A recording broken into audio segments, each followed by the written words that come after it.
Welcome everyone to the Coaching and Flourish podcast. I'm your host, John Andrew Williamson, and with Jose. Jose, it's a pleasure to have you here. So you are an advocate for diversity, equality, inclusivity, and currently getting a degree through University of Arizona.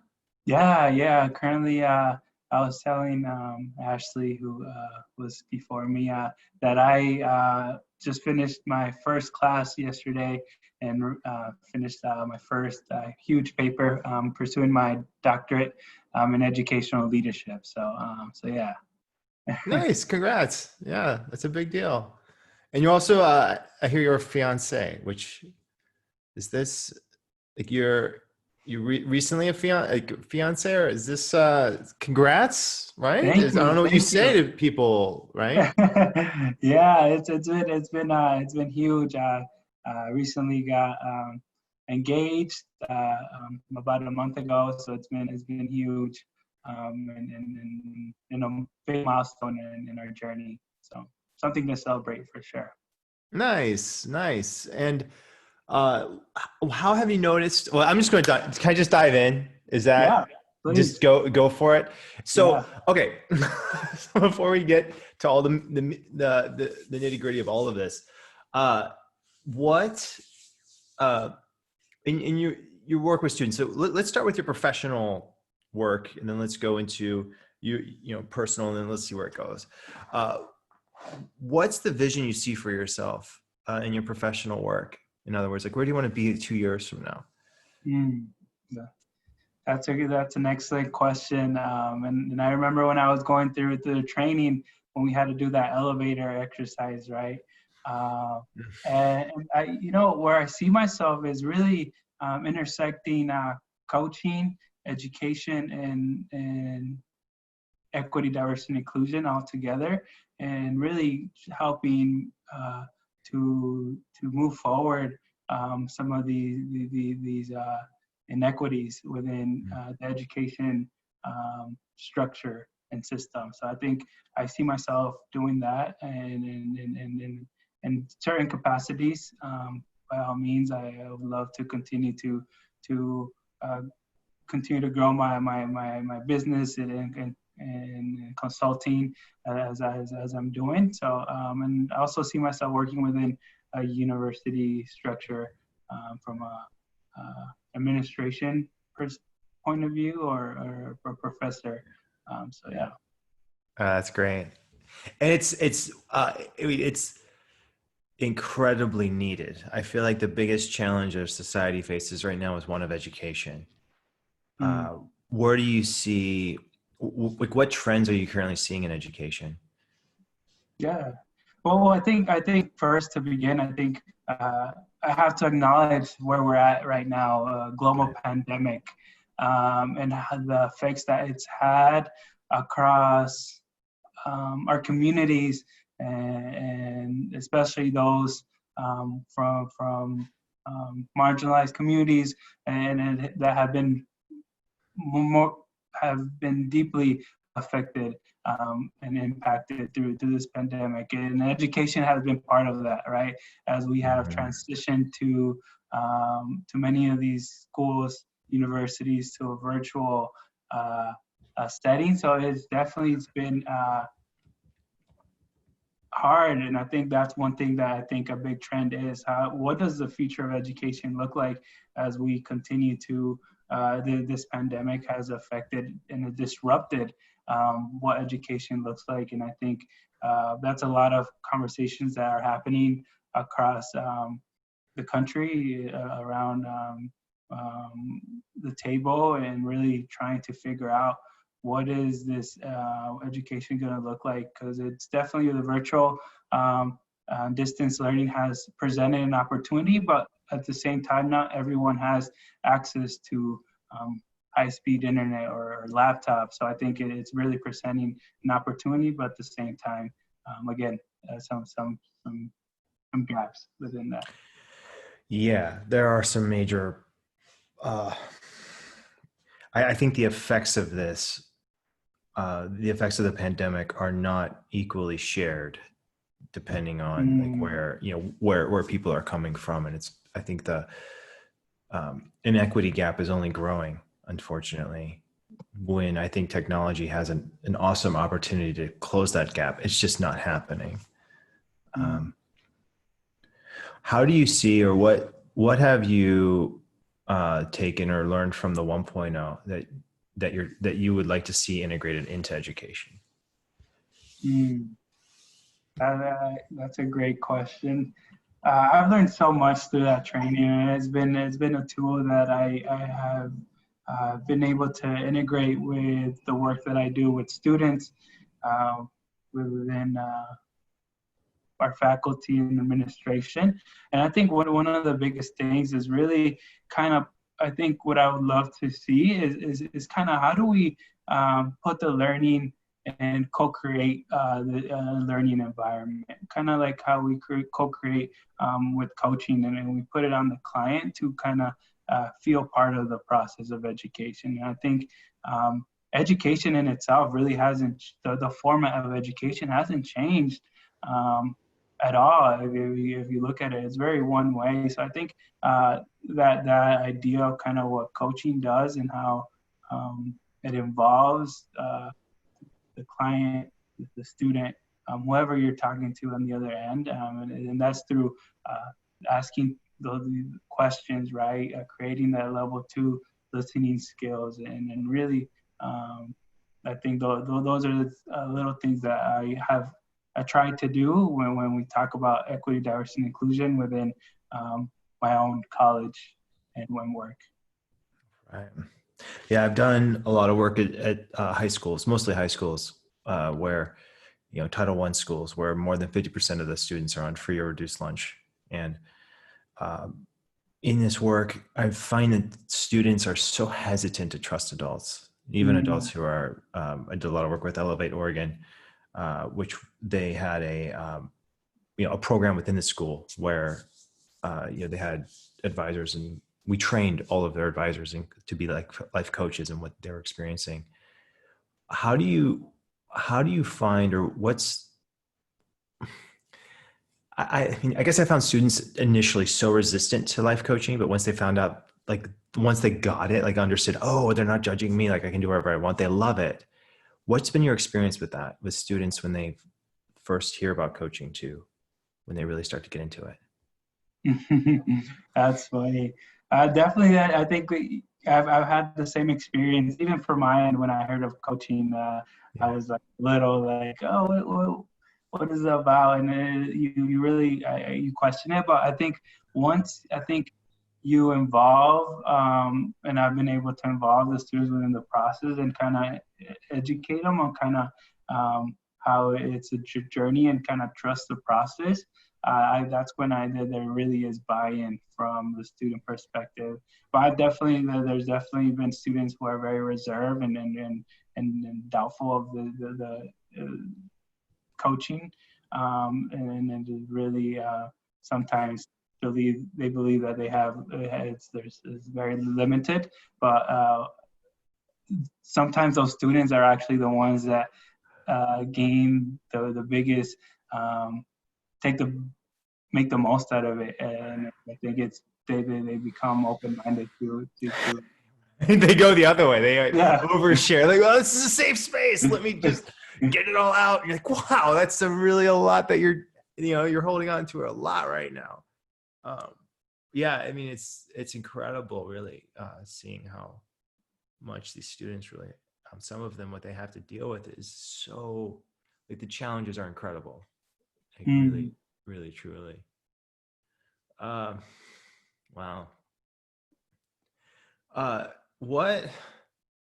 So with diversity and inclusivity and equity, where do you see as, like, what's the first milestone? Like, what's the external evidence that you would point to say, yes, this is working? Like, we as a society are making progress here in terms of education in this. Like, what do you feel like what do you see as the first milestone, or the first couple milestones on this? That's a big question, but I love it. I think we got to recognize that everyone is in their own journey, and I like to think of it as a continuum. So So I think it takes all of us to be part of this change and move these structures, especially those from a privileged perspective who have the mental and physical space, focus, financial, and emotional stability to advocate. So what I would say is we have people in the continuum that are unaware of these issues. We have individuals who are aware, and then we move to some individuals are active around this and bring this up when in their spaces and their sphere of influence. And then we have individuals who are advocates for that. And I think this is a continuum that I think everyone goes through there. I've gone through a continuum like this where I literally, I mean, I was living through some of these experiences of racism and discrimination, but I didn't know any better.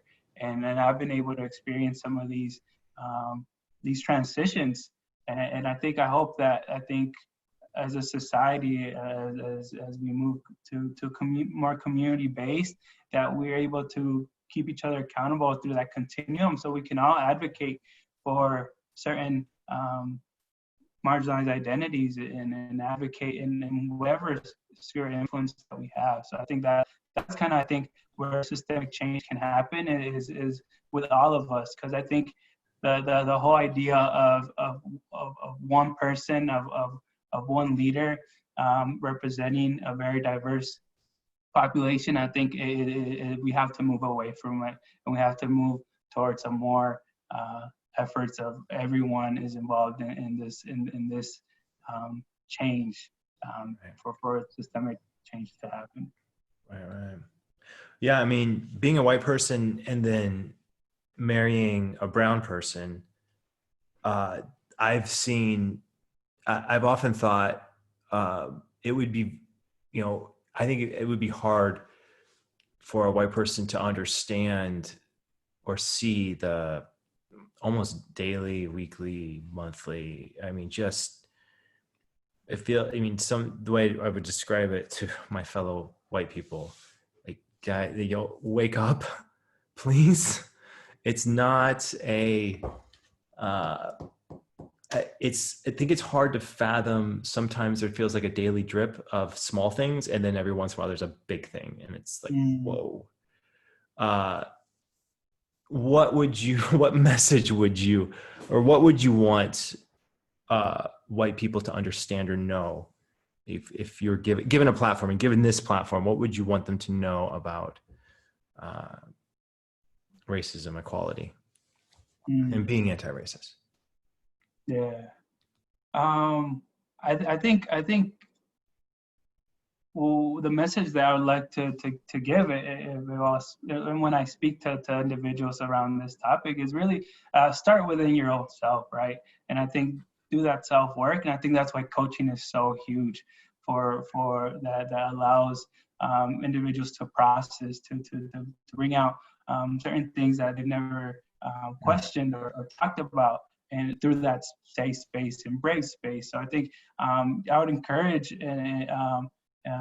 my white male counterparts, right? Those are the most, I think through the socially construct ideologies, those are the most privileged individuals. So I would just encourage them to really to make space and take time to really to do some unlearning and new learning through this process, right? I don't know. I mean, I want to see it happen. I just, it's wild to see the construct from two very different perspectives, like me being white male, Amois being brown female, and to see how different sometimes we're treated just in the same, it's not a theoretical. It's a very practical problem, and I see the work that you're doing, the work that Coach Train EDU is doing, as absolutely vital to break through the old constructs. Mm. And it feels to me like we're in a race, but I'm not sure we're winning the race or not. Where, um,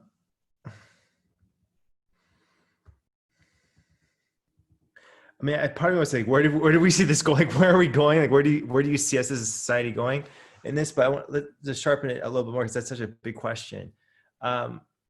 Where do you see that the role of inclusivity and diversity playing within the coaching world? Like, I know you're relatively new to it and getting into it, but how do you see the interaction between coaching and inclusivity and diversity? Mm. Yeah, so I'm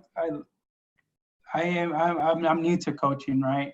But I Mm-hmm. think I have realized the how great of a tool it is, to have in the back of your mind when sitting around the table around people of power, or for example, when you're talking about education administrators, right?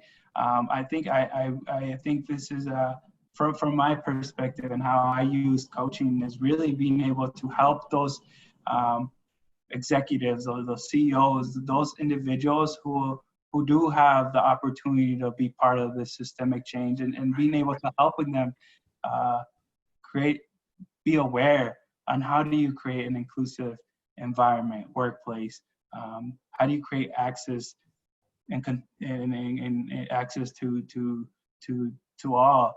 So I think that's how I see coaching going, is really That's awesome. working Yeah. with those individuals, and also with just individuals who really want to dive in and want to say, well, what can I do? And I think coaching is a great platform to create that awareness and help individuals create, jump on that continuum that I was mentioning, to create awareness, to move towards advocacy and action eventually. Right on, right on. Jose, it's just so, I mean, just hearing you, I'm like, yeah, right on. Like I see this change happening in organizations. Uh, people are more aware of it than ever. And I think it is changed. Like, I do think that um, business leaders are going to be leaders in this sphere, which is heartening to see happen. I want to shift gears a little bit and go more into personal. So, fiance, she, he, they are. Is it exciting? Is it like where was it? Like what's the story? I love to. Yeah, love to hear the story. Yeah, she and I met in the Dominican Republic, but she's originally from Ohio, born and raised there, and we met in the Dominican Republic. I was taking a sabbatical um, from during the summer, and I was working there through a travel organization that does a lot of education service.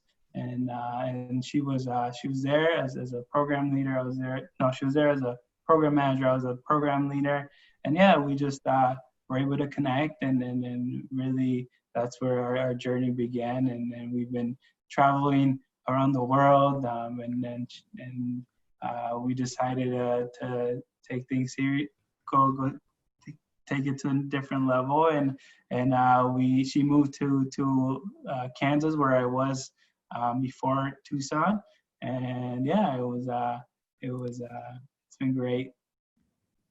Congrats. That's amazing. So is she going to get coach trained too? Or are we going to have another coaching powerhouse couple? Like where both people are, you know what I mean? Like life coach oriented you, people.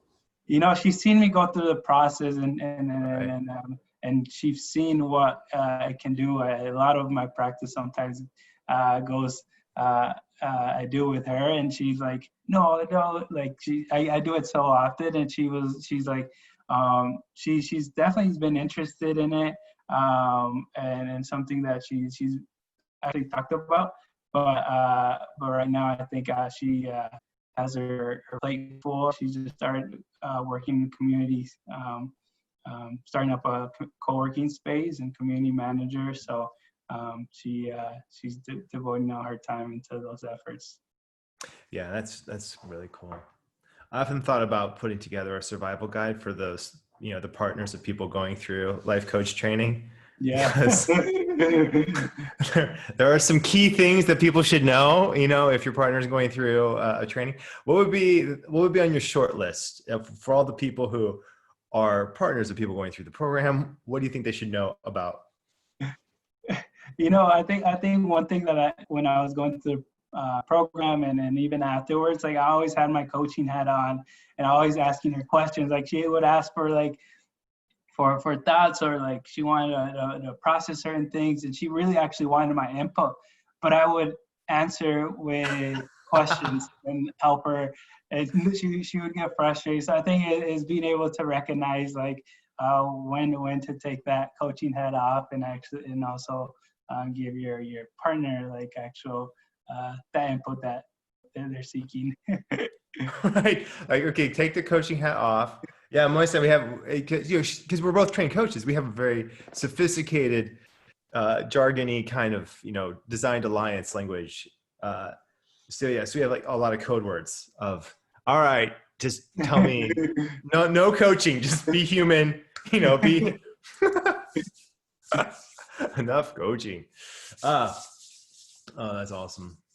I think we had a chat too. We had a Q&A. Darlene, yes, Darlene, and helping people with their limiting perspectives. Absolutely, yes. I've been playing with this idea in diversity and equity. And now we're going back into it. We'll get back to your story. I'd love to hear how you grew up and how it influences you today. But in this space, I've been playing with this idea between coaching as from a knowledge basis and from an empowerment basis. And I think what made coaching so powerful from the beginning and made it different from counseling is this idea that the client really truly is empowered in the coaching relationship. But what's clear from diversity and inclusivity coaching is that there needs to be a knowledge piece that's put in there as well. And going back to like a knowledge basis of coaching is very similar to academic life coaching, where as a coach, you say, these are the guidelines. Here are the, if you want to learn, this is what the research says, really supports learnings. How do you see that mix between diversity and inclusivity coaching, like moving towards knowledge basis, but also including empowerment? Where do you see the mix of that in the coaching world, or as the coaching practice? So what's the balance? So to sharpen the question, what's the balance? Like, how much knowledge do you think people would need if they were to, want to step into diversity inclusivity coaching? How much knowledge would they need versus how much empowerment, or what's the mix in that space? I think terminology, is an important place to start, right? Like just fundamentally having those understandings of what diversity is, what is social justice. I think, and I think in this world they're always changing, and it's always there's always something new. But I think it's starting there, and having a mutual understanding of that knowledge. And I think it's through the journey, it's through the coaching journey where you actually start learning what all this and then really unpacking. So I think there's something to be said that there is need to be some kind of knowledge that has to be taught, intertwined into a curriculum. But I think it is powerful to really go and learn these through the process, and because that's where you really start to unpack and unlearn, because it's not like math where you just or anything where you just what's 1 + 1. It really is just you have to make that space, and I think that's what coaching can do. Mm-hmm. Oh, that's so on point. I mean, one of my favorite books has been How to Be Anti-Racist, and I love how Ibram will bring, like, it starts with a definition, like this is what this means. Mhm. I find that so powerful because it really defines it. You know, it's not, it's, you know, what is anti-racist policy? Like that's a big, I mean, that's a big thing, not, you know, to wrap an idea around. Uh, yeah, that's so right on. All right, let's shift. Let's shift. How did you grow up, and how's it influenced? Like, what are the top one or two influences of how you grew up? How is it impacting you today? Mm. So like I said, I grew up in the border town, Nogales, here in Arizona, and I think really never got much out of there. Grew up there, so I think I fell in love with running actually down That's cool. and had the opportunity to find success and create success for myself and ended up running um, track and cross country scholarship to University of Kansas, and really that's where I was able to experience and travel, and really gave me the opportunity to pursue a degree, and ended up getting my master's. And now so that's really where my journey started, in this small town where as I was a runner, So cool. I my teammates and I would experience certain discrimination through border patrol, and we would be questioned because of the way we looked, or we would go and run on trails, and really at that point we would laugh about it, and it really never like thought about it afterwards. But then as I continued through my education and really got to unpack some of these experiences of when my grandma, who was white, blue eyes, and I was a small little kid, would cross the border, and they would question that I was her grandson, right? And stuff like that. And there were certain instincts that and stories that really helped me see firsthand how these how there's structures set in place and bias in life, and then really that's where my experiences come from, from from from a racism point of view, discrimination point of view. And then really when I moved to Kansas, where it's a predominantly white institution, I really started to explore this, and then really explore how I felt, what I had experienced, and ever since then I've been involved doing this kind of work. Good for you.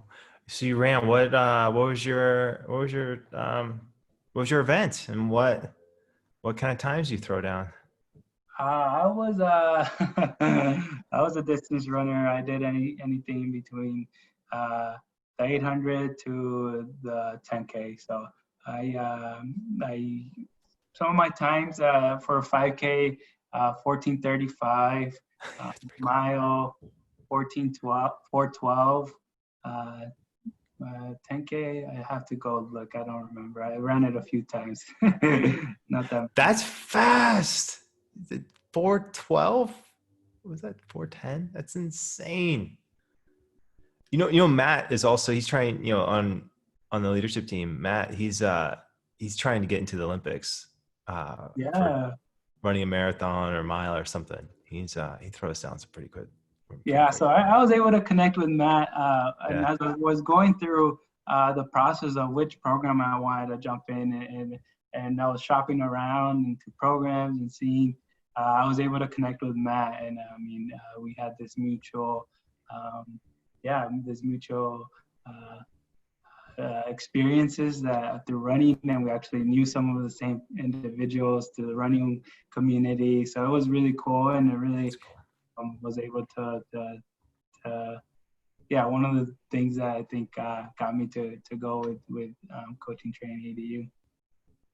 That's cool. Yeah, I wrestled in college, high school and college. I was recruited for wrestling, and I feel like the wrestlers and cross country runners, we shared a common bond of, yeah, we're the the not so mentally, like, I don't know, like the ones who are into pain, like we'll push ourselves like Yes. way harder than ever into this world. But we used to run with the cross country team, in the off season.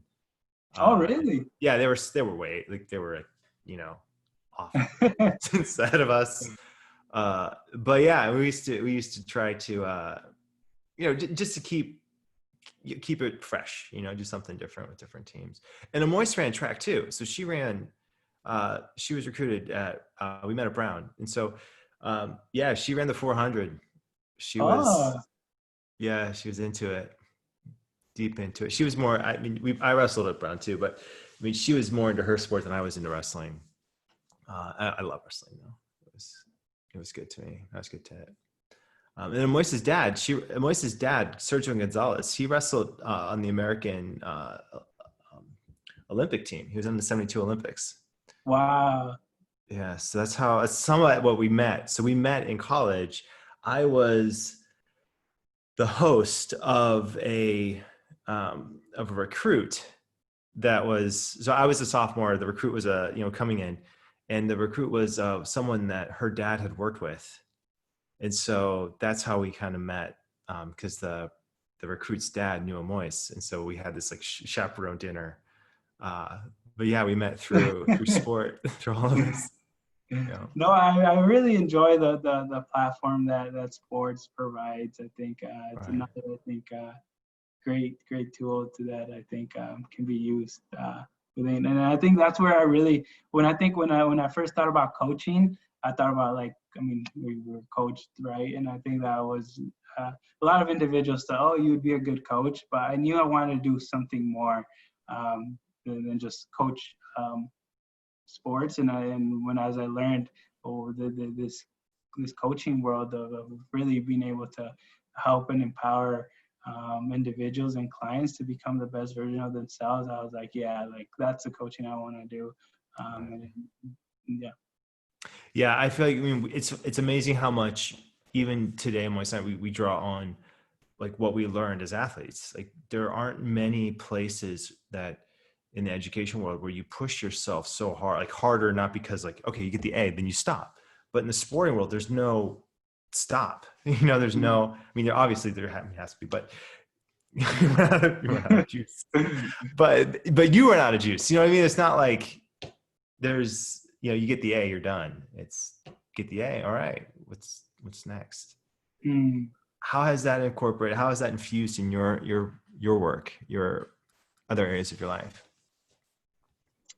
I think what I learned through sports and running is still lived and practice today of really being able to commit to the craft that I do, just like I did in running, right? So to really become the best individual that I can for my students, for my clients, and then really that's kind of how I try to do it. Whether it's gain an extra more experience through pursuing another degree, or really going the extra hour to read up on something. I think that those are some of the things that I think I've still incorporated within my lifestyle. You keep it up? Keep up running? I go every once in a while for a jog. Yeah. Not as long as not as much as I would like to. But yeah, I'll go out for jogs. I think for me it's a way to escape and to I find it very peaceful and meditative to this day. Yeah, it gets in there. I've been swimming a lot lately. That's been my just getting in there, getting in the pool. Mostly, it's getting winter. It's sunny now, but it's going to get cold and wet and gross. Not like sunny Arizona, where, we, Arizona's lovely in the summertime or wintertime.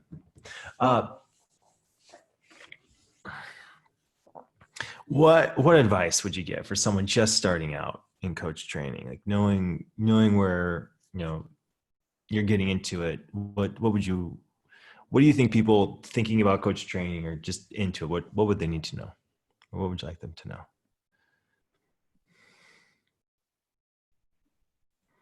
I think trust the process, and I think might have said that earlier with one of the questions, but really trust the process that that you're embarking on. I think trust your coach, your instructor, and I was very fortunate to have an amazing coach, Teresa, and now I have the opportunity to work with her. So I think just trust the process and really. I think that is a huge component when going through something like through this training. What did you find you had to let go of in order to trust the process? I think control, like trying to control, like having the idea of like, oh, like yeah, like how do I do this? How do I do that? Like wanting to have all the answers, but I think you have to let go of that and just be there present and take it all in and just trust it, because it's going to take you wherever you want it to go. Oh, that's awesome. I have an urge, and we've been talking about this as a leadership team, to move these interviews into my coaching, like my coaching someone live on air, even though we have a handful of people here. Not this time, but Jose, would you be interested in coming back and being one of the first people we do like a live coaching session where I'm the coach and you can be the client? You can be a real client, bring a real topic in. First, honest thoughts, like terrifying on a scale of 1 to 10, how terrifying or exciting is that? Would that be? Yeah. No, yeah, I mean, I think I would be open to it. Absolutely. What's it as a client? Like, because I mean, a lot of the training is, a lot of the training is designed to, you're breaking out in groups of 2, you're doing this work as a coach and client.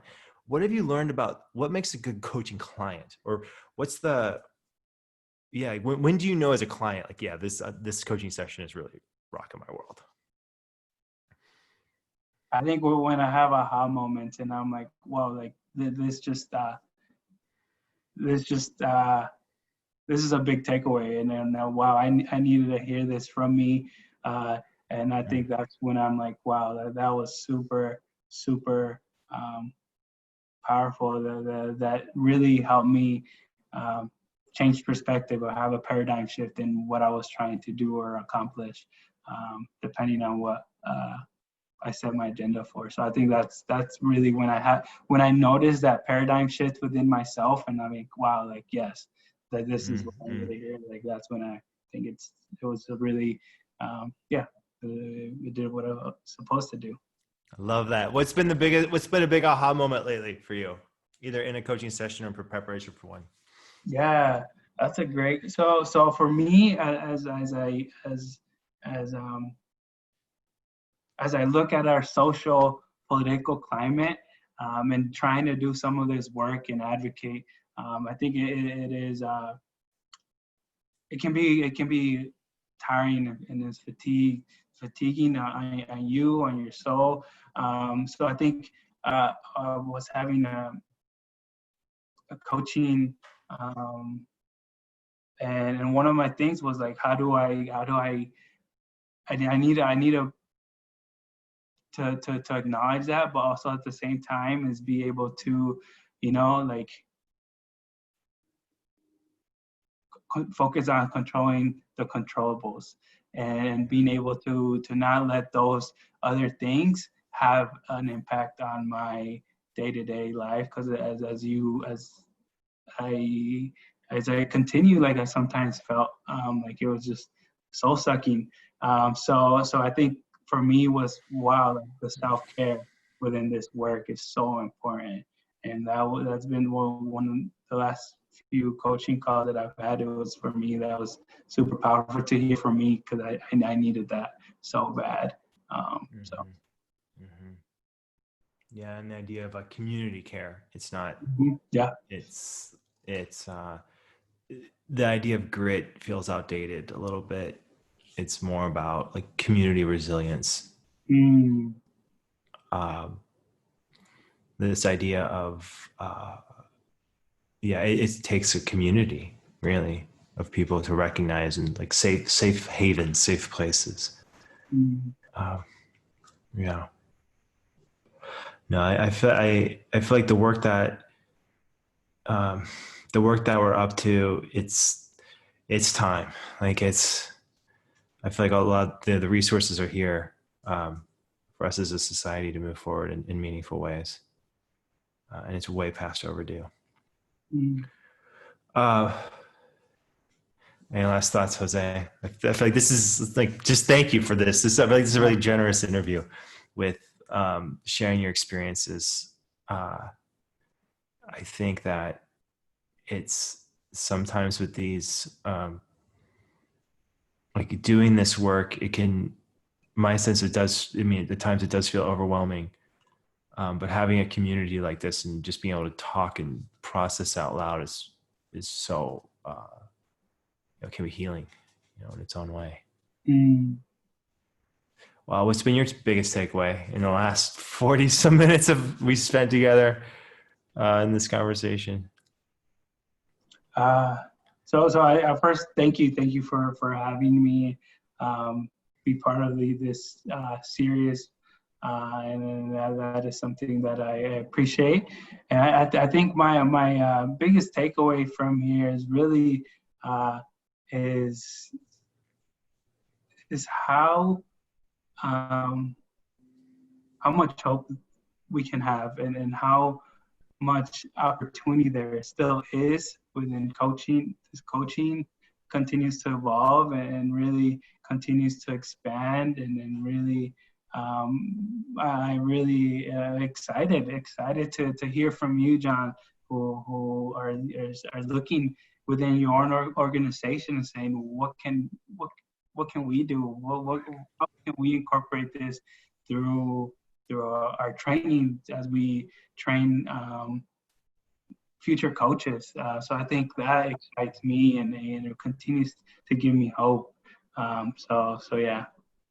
Yeah, thank you, Jose. We're in it. We're doing this work. I feel fortunate, just the upbringing that I had, to be aware of social justice issues, even from like a really young age, to be in it and be in that space. And I mean, I feel like I feel like extremely lucky to have that. And man, I feel like as an organization, we're just getting started. Like I feel like now it's on. Like we're launching an inclusivity diversity course, January, maybe February. We have a relationship course coming. We have a couple of initiatives that we're going to try to really get into and make coaching and coach training accessible in different communities. I 100% not just believe, but know that coaching is going to be the future of education. And when that happens, so much other, like all these other dominoes, there will be a ripple effect from that we will be living in a world that is very different from where we are right now in terms of awareness of all of these issues. Yeah, and that gives me a lot of hope. And this series is part of it, Jose. Thank you for being part of this. Thank you for being a part of the Coach Training EDU community. Really, truly. And I'm sure we'll have you back, and love to follow your story and see where you go. How can people follow up with you? Like, do you have a website, Instagram account? Like, how can people get in touch with you? And we can put this on the blog as well. What's the action step people can take? The best way people can get a hold of me is through LinkedIn.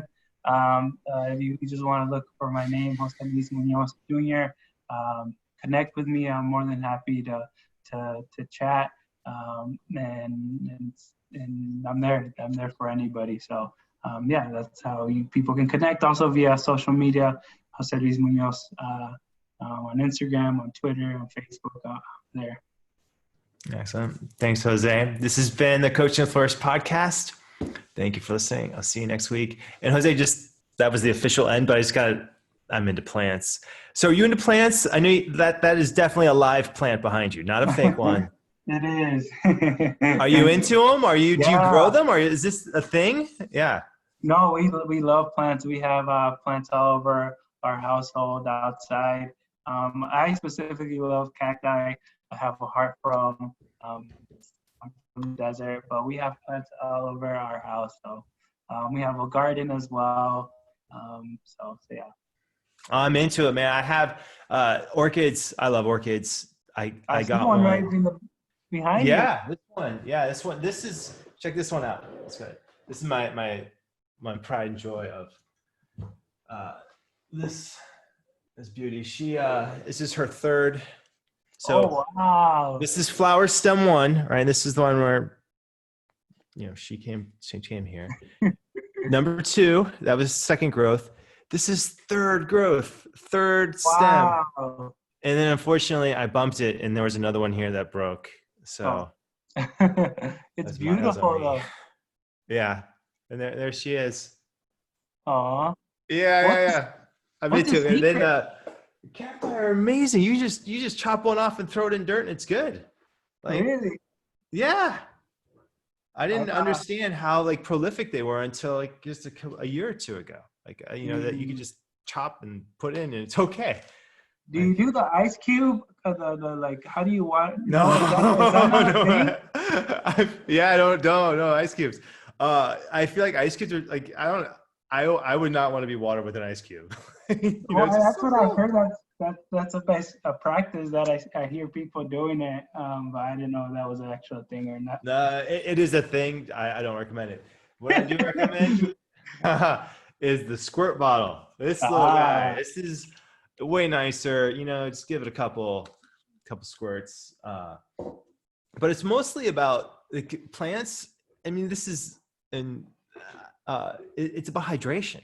It's all about hydration, and each environment's different. So there's no like you can't give the same advice to someone who's living on the East Coast to someone who's living in Arizona.